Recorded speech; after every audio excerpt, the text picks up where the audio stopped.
so much faster than the internet, so much faster than mobile. I'd like to know, so we've heard for years that decentralized compute would be an absolute game changer, but so far the space has moved in slow, uneven steps. Is it new regulation, better blockchain infrastructure, or is there something else?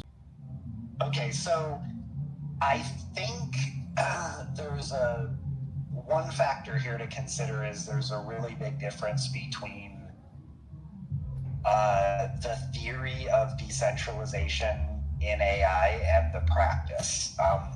And this is largely a physics problem. Nothing wrong with that, especially for certain job types, and I'll get to that in a minute.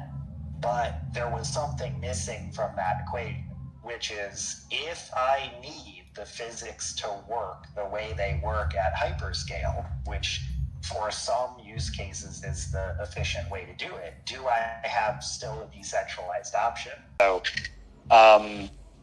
So I think that is a newer evolution of DePIN, although some would argue with the cheap word there, but relatively efficiently. You now have that equivalent ability only leveraging the best of decentralized networks all under one roof, right, essentially. And I think that's an equivalency to the Web 2 world that the Web 3 world has not had up to this point. And yes, it's been very frustrating for all of us how slow that's moved. But I think part of that was the tension between decentralization and the physics of the problem in AI computation.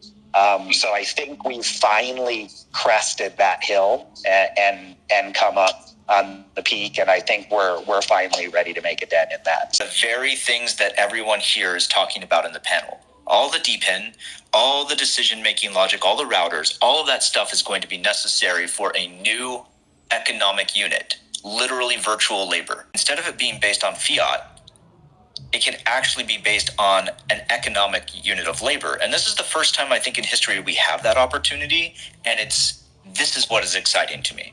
This whole space is moving, like compared to any other technological revolution, this is moving so much faster than the internet, so much faster than mobile. And this group's at the center of it.